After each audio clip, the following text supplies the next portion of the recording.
So good morning, everybody. My name is Jesse, and I am with Exploring by the Seat of Your Pants, the digital education partner of your Toronto Zoo.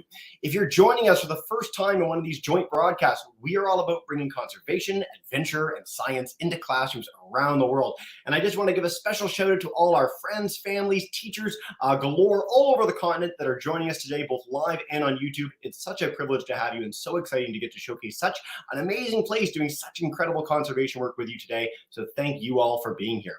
Now, I am hopelessly biased. I have done over 1,000 broadcasts, and I must say my very favorite ones are always with the Toronto Zoo. They do such great work, and so I'm privileged and quite thrilled to be here joining you today. And today we're dealing with one of my very favorite animals. I'm also hopelessly biased towards predators, and so we've dealt with rhinos, we've done the gorillas, we've done all sorts of really cool stuff, and it's all awesome, don't get me wrong, but the world's fastest land animal takes the cake. And so I am so excited to turn it over to Mary Ellen, the best educator that we have on this broadcast, joining us at the zoo to introduce us to keepers, give us an epic day of cheetah things, talk about special conservation projects with a special guest, and more. So without further ado, I'm going to turn it over to Mary Ellen. Thank you so much for joining us, and take us away. Hello, everybody. Thank you, Jesse. What a warm welcome there. So like you said, my name is Mary Ellen, and I am here at the Toronto Zoo. And behind us here, you might see, oh, there we go. She's over this shoulder. One of our special friends that we're going to be learning about today.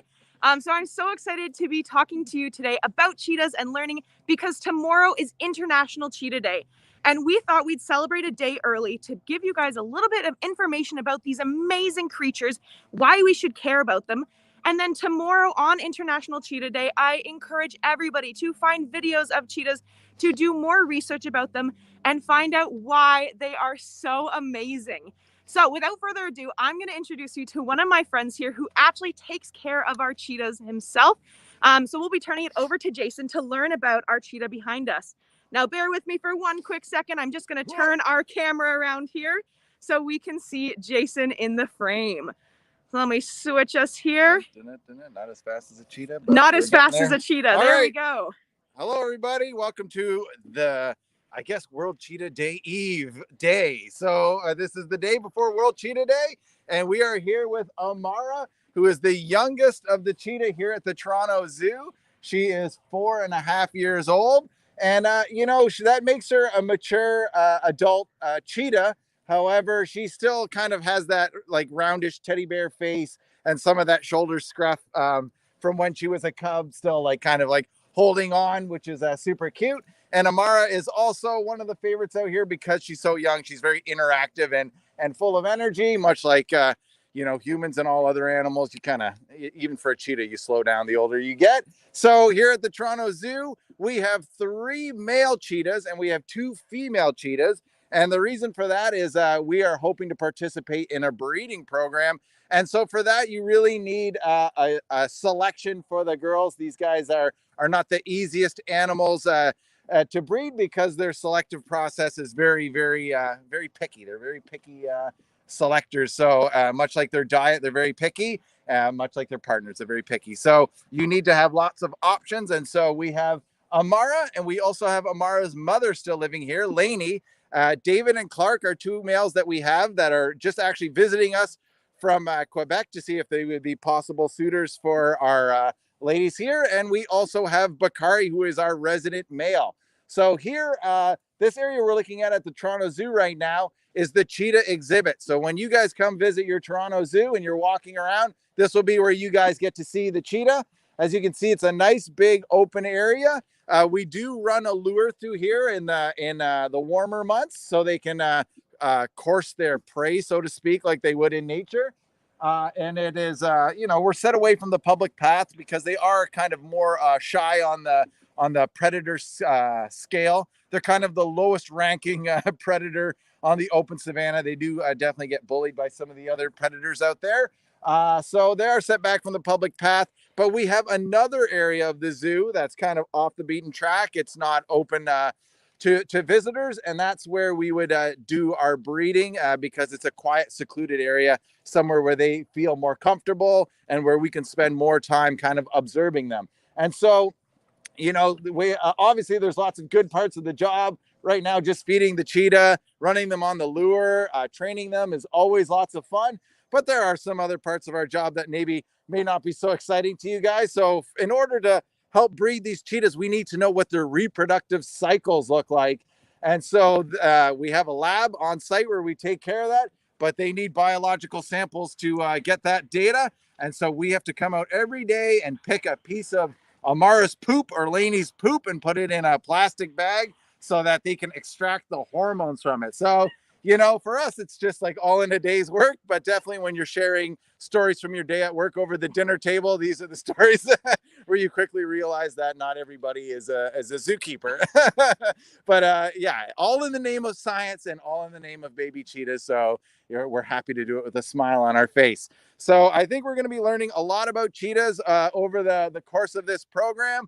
I will say that there is a North American, because I know people are tuning in from all over North America, and Canadian connection to cheetahs. Also, my favorite animal, the domestic dog. There's definitely another great connection between cheetahs and domestic dogs. So I'm really excited to learn with all about these cheetahs with you guys today. So I guess if that's it, we'll throw it over to the next segment. So welcome, guys. Awesome. Thank you so much, Jason. So, Jesse, I'm going to have you bring up our little slideshow. And if possible, if we could do a split screen while Amara's here with us, just to be able to have her in the view as well. In case you're wondering, Jason did talk about they're a little bit more shy sometimes. So in order to keep Amara here right now, we do have one of our other amazing keepers feeding Amara right now for us. So we don't know how long we'll keep her in front of the camera here, but we'll take advantage of it while we can. And one of our main things we're going to be talking about today is adaptations. Now, classes who are live, anybody who's watching on YouTube or Facebook, this is your time to shine. I want everyone to be ready at their keyboards. We're going to have some back and forth Q&A happening here. And I would like full participation from everybody. So adaptations, what are they? You know, what do we use them for? Adaptations help us to thrive and survive. But really their main purpose is getting our basic needs in life. Does anybody in the comments or in any of our classes know what basic needs are for animals? I'll give everybody a quick second here. Jesse, if you could read some off for me, that would be great. Yeah, so our live StreamYard classes, if you guys want to type in the StreamYard chat, great. We've got so many folks joining us on Facebook and YouTube between our channel, the Zeus channel. So anywhere you want to type this, that's great. The things coming in on our chat are fantastic. Food, shelter, water, space. Those are our classes that are live. Anyone wants to share on YouTube, but those are really great answers to kick us off. Mary Helen?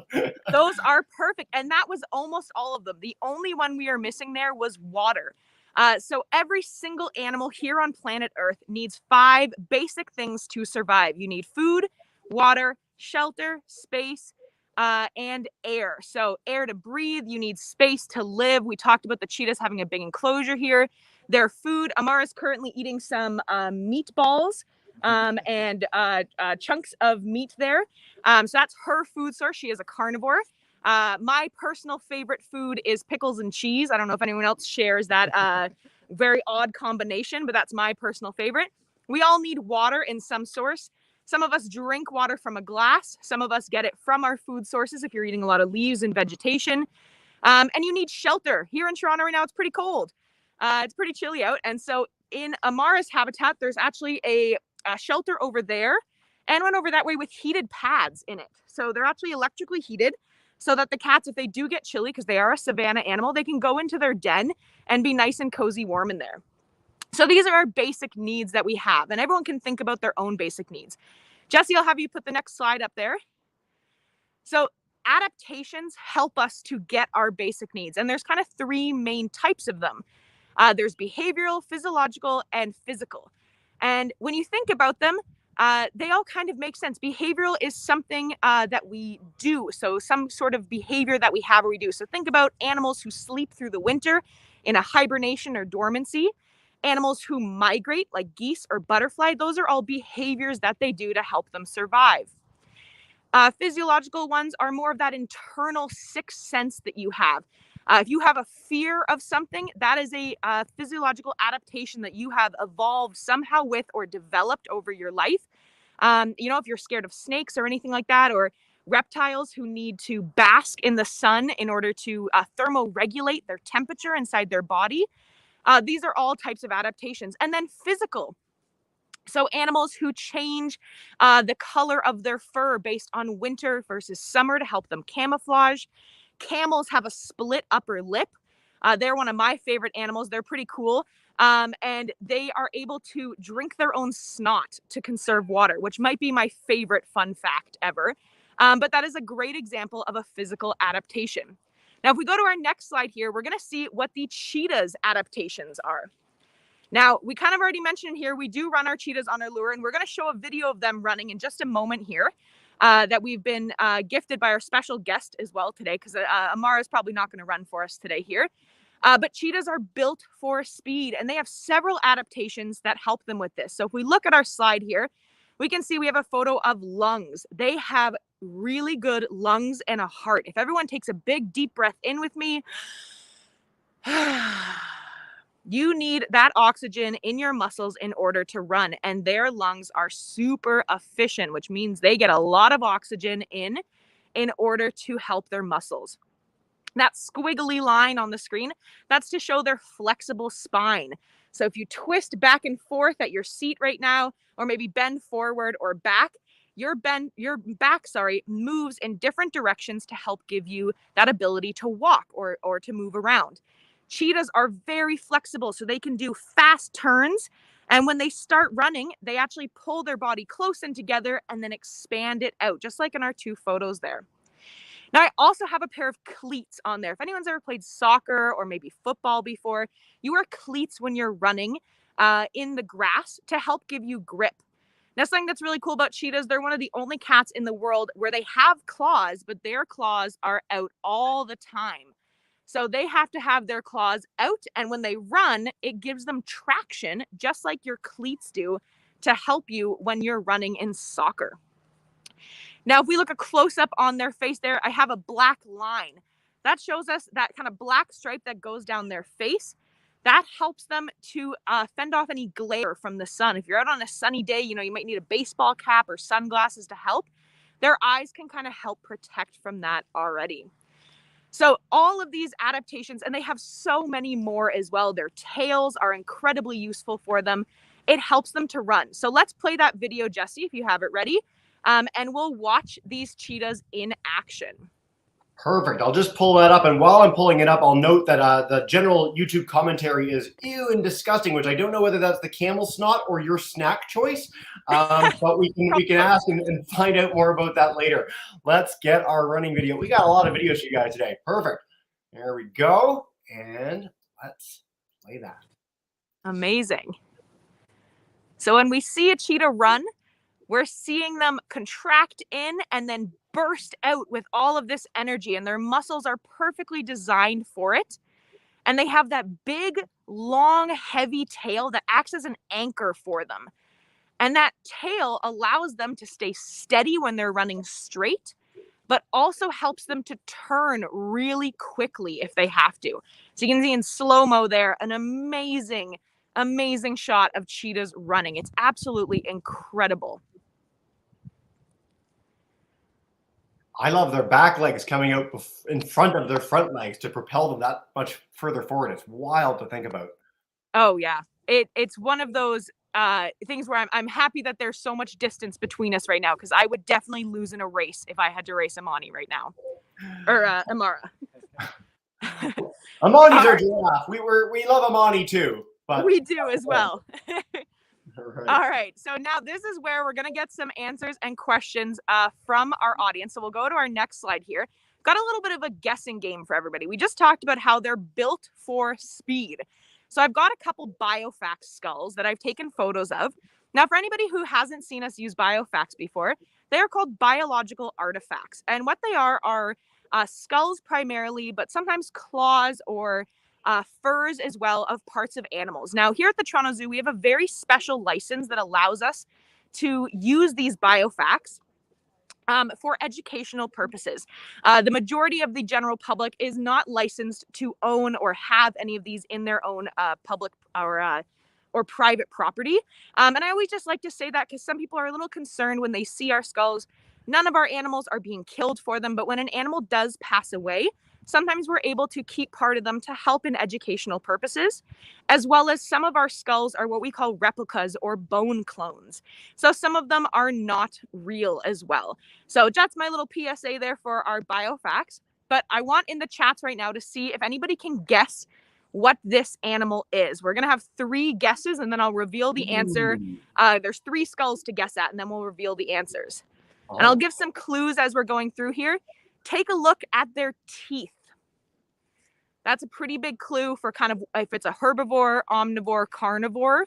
And think about the theme of today. That'll also help you with guessing. So, Jesse, do we have any guesses? Yeah, tons of guesses on stream here. We've got mountain lion, bear, saber-toothed tiger, cheetah, a very scary cheetah. We've got rhinoceros, saber-toothed tiger, lion, a few rhino ones actually, which is interesting. So a lot of predators, and people are going into the past more than present day predators. Lion, we've got.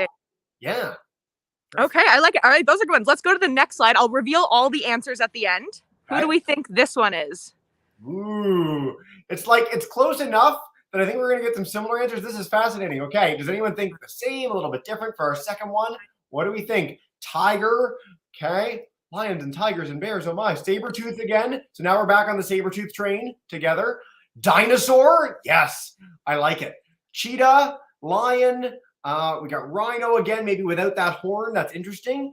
Okay, so similar answers. I like it. Yeah, cool. All right, let's try skull number 3. Skull number 3. See if that gives anybody He's a little any more clues there. Yeah. All right, skull number 3. Going once, going twice. Skull. I'm assuming probably some similar ones. Take a look at the eyes on this one as well. They're pretty impressive if you think back to the other 2. We've got big rat and snake. Very different. Those are, I like it, unexpected. Ocelot, our first ocelot. Clouded leopard. Wow, you guys know cats really well. I'm very impressed. Anything coming in on YouTube, Facebook? Ocelot and cheetah. Something weird is my favorite answer from YouTube. I love it. Yeah, okay. Those are good. Pretty good. I'm going to put it out there. Looks like a velociraptor. YouTube is going mad. It's great. Okay. There definitely are some interesting ones there. All right, let's go. We'll do the big reveal. Drum roll here.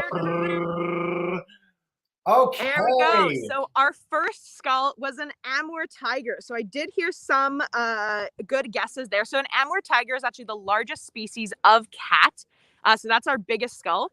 Next to it is a closer, animal to who we're looking at today. We have our white lion skull. So again, quite large. And then just to show you, this is a good lead in for kind of our next sort of segments is why cheetahs are really just built for running and they're not really built for fighting or confrontation. Take a look. These are all considered large cats, but when you see the 3 skulls next to each other, that is an incredible difference in size, which also means there's a difference in strength and what they're eating. So we'll go to our next slide here. I got a few more skulls lined up. My claws are next here. So again, just take a look at them. I believe on my next slide, Jesse, we show there who their animal is as well. There we go. So you can see just by comparison, the cheetah claw is so much tinier. Like I said, they are out all the time and the other claws do retract back in to the animal, but they are out all the time for the cheetahs. Now let's take a look at what they eat in the size comparison. So we got 3 more skulls lined up here and we'll see what everybody can guess what those animals might be. And I'll give you a bit of more of a hint. They are, I believe I picked all African animals. So I'll narrow it down for you. Okay, let's see, people. You guys have been so good. You guys are like the most engaged audience ever in one of these games. I love you guys. Let's see, coming in. Number 1, antelope. We've got anteater also. Giraffe. If you guys want to put a number beside them, as we've got our 3 different skulls today, that would be great. Gazelle. Very, very good. Okay. I'm excited. What's coming in on our YouTube chats? They look weird. Whatever the cheetah ate is a great answer. Thank you for that. Number 1, horse or zebra. I think that might be I think they might have something going there. Mammoths we've got a little bit of everything. 2 is zebra. 3 is anteater. Okay. Holy, 3 is a fox. A little bit of everything, Mary Ellen. I think I know, but I don't want to spoil it, so I'll leave it to you. Well, I've heard the correct guesses. If we go to the next slide, we can do our answer reveal here. Number 1 is in fact a zebra. Nice. Number 2 is a river hippo, and number 3 is a Maasai giraffe. So these are examples of prey animals that something like a lion could take down. Now, a lion's not going after a full Maasai giraffe. That one was a little bit of a a fake out there for everybody. They're going after the younger ones or sicker or weaker, maybe not a full grown adult healthy giraffe. But that's kind of an example. Think about the size of our cheetah we were looking at compared to a lion skull. They're not able to take down these types of prey. So if we go to our next slide, we're going to see this is more a comparison of what cheetahs are able to take down. They are aiming for the fast animals. They're not aiming for the confrontational animals. A hippo will stand its ground because it weighs 4,000 pounds and it knows that it can scare something away from it. A zebra will be in its big herd and trample something, but gazelles will take off and run as well. So that's more of the speed that a cheetah is looking for. They're not looking for a fight. They're looking for a race for their prey.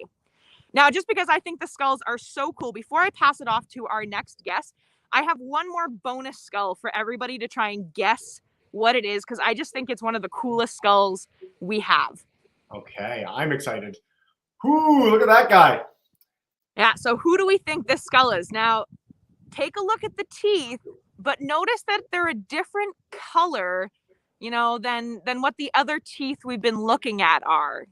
It might be a little bit of a clue for who it is. I'll give you a bonus hint here as well. I'm sure this will throw people off, but this is actually a herbivore. Okay, our first answer coming in is beaver. I like that. That's fun. Okay, guys. Saber tooth again. Everyone wants a saber. You guys should have had a saber tooth in this program. I wish we had one now. Next time. Warthog from Miss Hood's class in Pennsylvania today. Very cool. Hippo, elephant, boar from Miss Deer's class. Mammoth. A little bit of everything. I think we might have got our answer so far. And I know this isn't the skull. I encourage everyone to look up platypus skulls when they're done this program, as it'll blow your mind. They are wild, yes. They are wild. Okay. Mary Ellen, what is this? What do we got here? This is actually a pygmy hippo skull. So whoever got hippo, you are correct. So you can take a look. I got a photo there with one of our pygmy hippos, Candia, with her mouth wide open. So you can see those massive tusks there in the front, the teeth. So that is a pygmy hippo skull, but it's kind of just a cool one to see because it throws you off with those giant teeth in the front. You don't really think that hippos have them. But they do. They use them for defense and fighting off other animals in their territory, which is pretty cool. So with all that we just learned here, I'm going to pass it back to Jesse, and we're going to bring in our special guest for us today, who works very closely with the Toronto Zoo and protecting these amazing creatures in the wild and working with lots of different programs. We're going to learn all about it and why, they are not built for confrontation and how we can use that to our advantage to help save them. So with that, Jesse, we'll pass it over to Carolyn. Lovely. Thank you so much. And Carolyn, come on into the broadcast with us. It's so nice to have you here today and excited to learn all about the great work that you guys do. Hi there, everybody. Happy International Cheetah Day. And I'm really sorry about the noise in the background, but hopefully you can hear. There's just, I guess, a bit of an alarm going off where I am. Nothing to worry about, just a test. But great to see everybody and all the interest. And like Jesse and Mary Ellen said, I'm going to be talking about a slightly different topic, and that is how dogs can save cats. Now, like everybody on this call, I love cats. I've always loved cheetahs, and I have had the chance to actually volunteer at Cheetah Conservation Fund in Namibia. So I've had a chance to work with both the cheetahs there and the dogs, and I'm the representative for Cheetah Conservation Fund in Canada. So let me just give you a little bit background before we go to a really fun video, I think. One of the threats, and that really is a big threat to cheetahs, to making sure that cheetahs exist, is human-wildlife conflict. And what does that mean? Well, as Mary Ellen really well explained, cheetahs need to eat. They have to pursue their prey. And if they can't find a wildlife to prey on in the wild, then sometimes they may need to turn to the different kinds of animals, for example, the livestock of farmers. And so that's how you get human-wildlife conflict. What it means is farmers don't want to lose their livestock. So if they think that a cheetah has killed their goats or their cows or their sheep, then they're going to want to have retribution. And unfortunately, that means that the cheetahs are usually the losers in that retribution, and that they're killed. So what do we do to help farmers? How do we educate farmers? And how do we ensure that we really reduce human-wildlife conflict? And one of the ways we do that is with dogs. And Cheetah Conservation Fund and other conservation organizations use a very special dog, and I'm going to introduce that dog to you. But first, let me tell you just a little bit about those dogs. They're called Anatolian guarding dogs, and they've been working for more than 6,000 years, starting in Turkey. So that means that it's just bred into them that they know how to protect livestock. So again, livestock guarding dogs.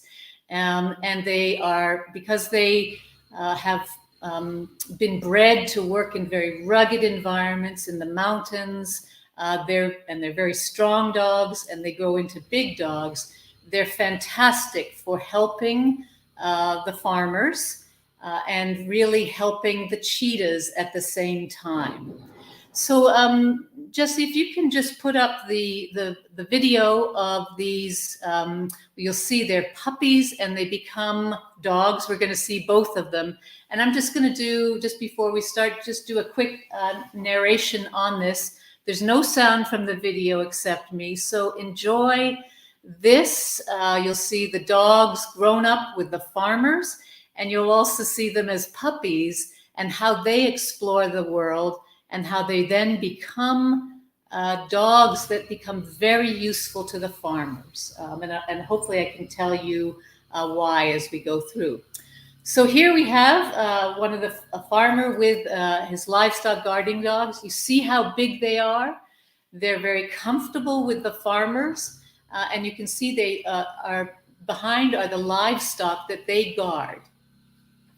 And it's important to emphasize that they don't herd the livestock, they don't move them, they guard them. And they are, as you can see, they're just walk very comfortably with the livestock. And what they do, how do they save the livestock? Well, if a predator comes along, whether it's a cheetah or another kind of predator, these dogs have a very big bark. They will scare the predator away. And if the predator is not scared, they will actually come after the predator. So in that way, the predator says, nope, I'm not hanging around here. I'm going elsewhere. The livestock live, the cheetahs live, and all is good. So you see here some puppies who are just very young. They're probably not more than about 2 or 3 weeks.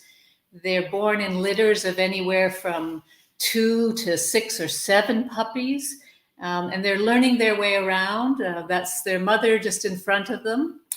And you can see she's very relaxed. She knows that these puppies are just learning to be comfortable. They're going to be learning to be comfortable with themselves, learning to be comfortable with livestock, and learning to be comfortable with people, because these are all skills that these dogs need when they grow up and they become so important for the farmers to protect their herds. So you can see there that this puppy is already growing up, probably 4 weeks now, just working right there, right next to the livestock. The goats and the sheep, and they almost look like they're good friends, which is exactly what you want. You want a comfort level between those dogs and their herds.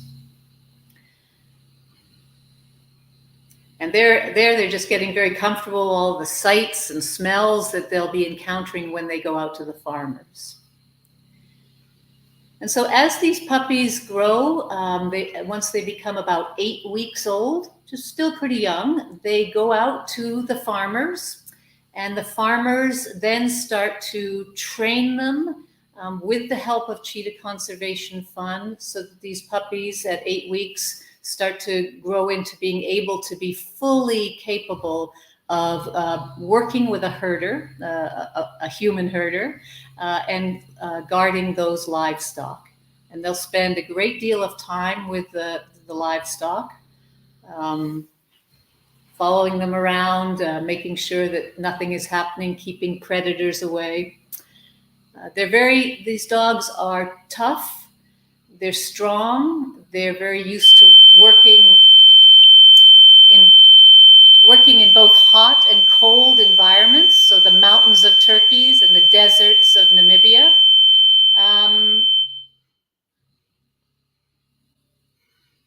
But they're also gentle animals. They are not aggressive to humans, but as I said, they will be very aggressive with a predator that persists.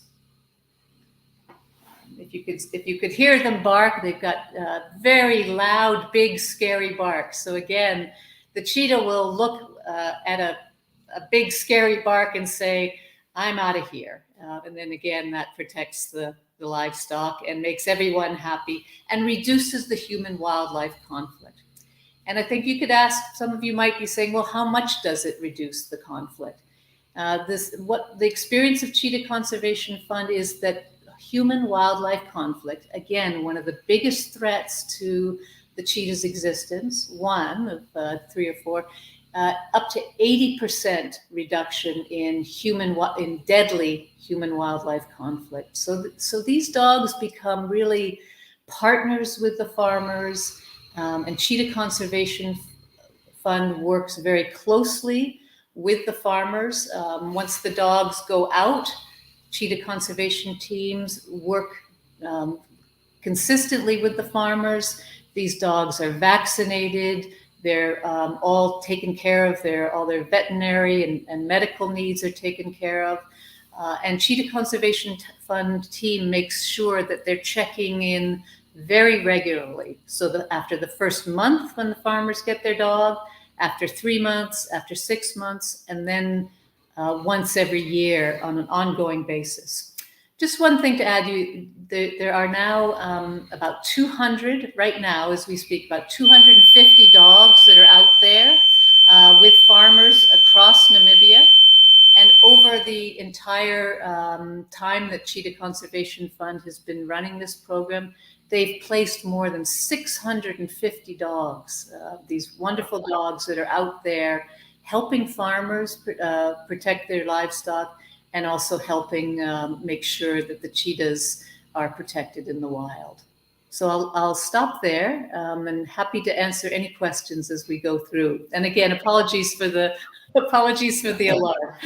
There has to be something goes strange in a video broadcast, otherwise it's no fun. That was fantastic, Carolyn. And by the way, if the feedback on our YouTube and Facebook pages is any indication, blending puppies into the conservation field is like the greatest joy of everyone's lives. And so again, I'd encourage everyone check out Cheetah Conservation's website. If you want to check out cheetah.org, some really great stuff there. We will come back to that at the end of the broadcast as well. Lots of opportunities to contribute in making sure more of that great stuff happens on a global scale. But let's head back to the Toronto Zoo. Let's head back to Mary Ellen and the team there to continue on with this exciting, fun broadcast. Amazing. Thank you so much. That was absolutely incredible. And yes, I agree. Merging the dogs into it as well. Not only are they just adorable, it is such a wonderful way for us to help protect these incredible creatures. They are so important to their habitats. Every animal, every being out there in the world is so absolutely special and needed in their homes and in their habitats. So we always need to do everything we can to help them. Now, for the last part of our program here, I always just like to stress in our exploring videos here with Jessie that there are so many ways for everybody to get involved. And there's so many people out there working together to help fight extinction in these incredible species. So you are not alone. If you really love cheetahs at home watching this and you want to grow up to help them, there are so many ways you can do so. Not only are there roles like myself in an educator role, with Carolyn working with the foundations who are helping feet on the ground with the dogs in Africa to help conserve them. We have our keepers with us as well, who actively take care and help use these species for educational reasons as well at the Toronto Zoo. But like Jason was mentioning in the beginning, one of the roles of the keepers is to collect samples for our reproduction specialists and teams here at the Toronto Zoo. So they are constantly getting samples and looking for hormone levels to see if animals are pregnant. Cheetahs have had historically a pretty rough go with their genetics. We won't get too much into it in this talk, but I'm sure we'll do a whole broadcast sometime in the future about animal genetics and, why it can be difficult and why SSPs or species survival plans are so important. I call it dating for animals or Tinder for animals. And she's also meowing here. I don't know if you can hear that in the broadcast. We love it in the broadcast. That's been the feedback. It's tremendous. It's amazing. There we go. Yeah, she's giving us her yips and meows. We've got a few more meatballs to give to her, so that's why she's saying, "I'm hungry, guys. Come on.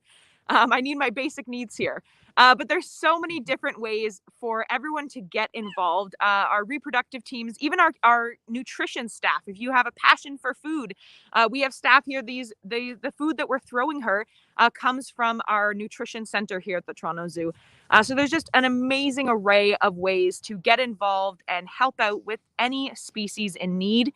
And I always just like to really, put that out there to anyone listening who wants a career in animals or conservation or education. There is an incredible network out there for you to join. So with that, Jesse, I think we're going to throw it back to you. We'll keep our cheetah here with us, and we'll take some questions from the audience. Fantastic. So yeah, guys, we're going to dive in. I'm going to go to all our live classes with us here on StreamYard. If you're on YouTube or Facebook, please share in the chat. We already have more questions than we could possibly answer over the next 10, 15 minutes, but that's a great problem to have. And of course, Carolyn, amidst the exciting alarm, we'll bring you in if you want to. Oh, see right now, the exciting alarm that's happening right now. I'll put you in the background. We will bring you in for questions as well. So let's do this thing, guys. Miss Deer's class did have to head out, so I want to make sure that they get the chance to see this later. Their question is, joining us in our chat, let's see, how many wild cheetahs are left and where do they live? Carolyn, I think if you're good right now, it might be good for you. Hi, perfect. How many cheetahs are left in the wild? That was the question? Yeah, and where do they live?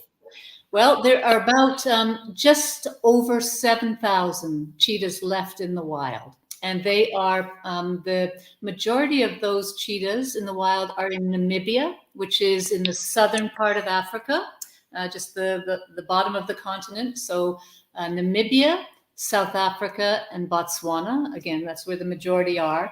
But they also are in 22 other populations of cheetahs across the continent of Africa. Some of those populations are very small, not even as many as 100. So that's why we're so focused on trying to make sure that the cheetah doesn't become extinct, working very hard. Let me just add one thing. For those of you out there who like numbers, 100 years ago, a long time ago, but 100 years ago, there were 100,000 cheetahs in the wild, and now, as I said, there's only 7,000. So we have a lot of work to do to make sure that cheetahs continue to exist, that they're in the world. And when you grow up, like me, you can go see them in the wild in Africa. I've had the chance to see them in Tanzania myself, and it was one of the most amazing things I've ever seen in the wild. An incredible, incredible creature. And, a dark story, 100,000 to 7,000 is distressing, but it's a real testament to the fact that there's people like you doing such great work to bring them back. This is something that we're hearing more and more, regardless of species around the world, that there's so much good stuff being done and that everyone really can make a positive difference. So I'm glad we got that message in, guys. All right, Miss Kaufman's class joining us in Gorey, Ontario today. 3-4s, come on in and take us away with a question. Hi, guys. How far can cheetahs run before not getting tired? Nice. How far can they run before getting tired? Mary Ellen, do you guys know at the zoo team? We do indeed. And since we're Canadian, we're going to tell you a distance in time, which I have just recently learned that is a very uniquely Canadian thing to do. At their maximum speed. So if they are pushing themselves to run, they can only go for about 30 seconds or so. That is kind of their max out if they are pushing themselves. They run at their max speed faster than you would drive a car on a highway. So it's quite quick. To give you an idea, humans, the fastest human kind of considered in the world, Usain Bolt, he runs about as fast as a car in a neighborhood. So it's quite a big difference in their speed. And they do short little bursts. If the cheetahs weren't running at their max speed, they could run for a couple minutes at least. but at their maximum speed, it's about 30 seconds. Whew, I'm tired just thinking about it. Let's head to one of our groups joining us online, and then I'll head to Miss Robiards in a second. Mr. Anderson's grade 2s want to know, are cheetahs the fastest animals in the wild? Fastest 4. What's that? They're the fastest animal on 4 legs. So they're not the fastest animal in the world. There's actually several bird species who come before them. And that's because when a bird is not flying up, but when they fly down to hunt, they can actually reach speeds of, I believe, upwards of 150 kilometers, closer to almost 200 kilometers an hour. And then ostriches are the fastest on 2 legs. Yeah. See, I'm a big peregrine falcon fan. They're the fastest bird, but a cheetah can eat a peregrine falcon, and a peregrine falcon can't eat a cheetah. So I think that they win on that merit alone. Let's head to Ms. Robiard's class. Joining us today in Austin, Texas. So nice to have a Texas class in. Take us away. Hi, second graders. Hello. Do you have a question for us? How long do cheetahs live? Yeah, I'm going to take it back to Carolyn, and as long as her my thing isn't going, we'll go to her. How long do cheetahs live, Carolyn? Well, they can live in the wild up to, up to 10, 12 years. So that's a pretty good age. Sometimes when they're in captivity, when they're in sanctuary, like the zoo or Cheetah Conservation Fund has a sanctuary, sometimes they live longer, up to even 14 or 15 years old. Huh. Still a little less than I would have expected. That's really interesting. I'll add into that, Jesse, really quickly. Please. I did look this up in case we got this question. The oldest cheetah to ever live in captivity was 18, and her name was Dolly.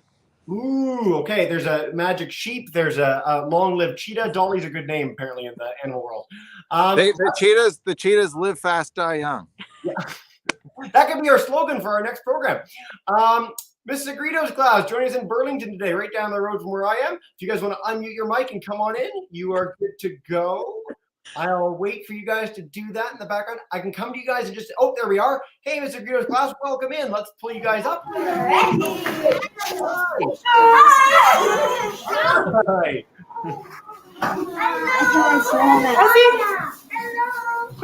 Hello. What's your question for us today, guys?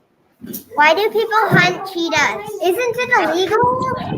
Yeah, so why do people hunt cheetahs and isn't it illegal?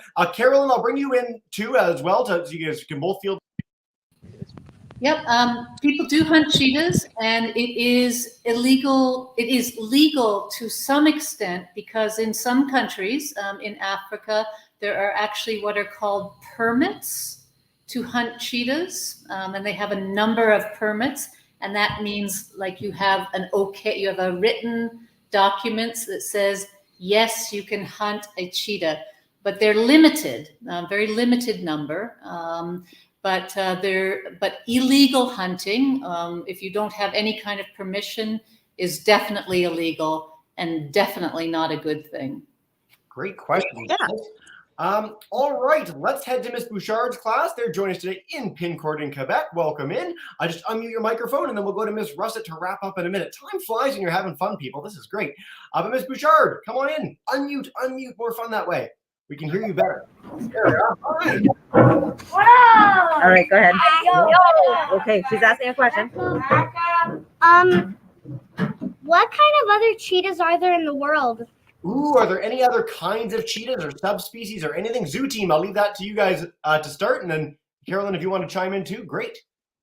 So there's only the one like really kind of cheetah, although there are variations in how they look and what they hunt depending on where they are in the world. So the cheetahs that have adapted to live in the more desert areas of Namibia will look a little bit different and hunt different things than, say, some of the ones that push up into northern Africa. So there is variation. However, there have been many different types of cheetah or cheetah-like ancestors throughout history. And that's one of the cool North American connections to cheetah, because there used to be actually ancient relatives of cheetahs or predecessors of cheetahs that even inhabited North America. And that's the reason why we have certain super fast animals like the pronghorn antelope that live in North America. They're way faster than any of their predators, and that's because they had to look over their shoulders for ancient cheetahs here in North America. Jason, I'm so glad you brought up pronghorns in that story. It's one of my favorite stories in the world. Carolyn, do you have anything to add to the cheetah diversity? No, that's absolutely right. Just to say that the DNA, if some of you in classes have discussed DNA and genes, the DNA of a cheetah is very narrow. So that means that almost all cheetahs, whether they are even a subspecies, they all look very much alike. And that also is an issue for scientists and researchers and conservationists who want to make sure that they're preserving the cheetah forever. Yeah. Mary Ellen hinted at this and talked about that genetic relativity. I mean, we will probably need to do a full broadcast on that at some point in the animal kingdom and conservation, because it is a big issue. But for now, with that being a big outstanding question, I will take us to Miss Russett's class to wrap us up today. Again, more questions than we could possibly shake a stick at, but I'm so glad you guys are as enthusiastic as we all are about cheetahs today. So Miss Russett's class, joining us in Arnprior. You're good to go. Hi, guys. Why do cheetahs have spots?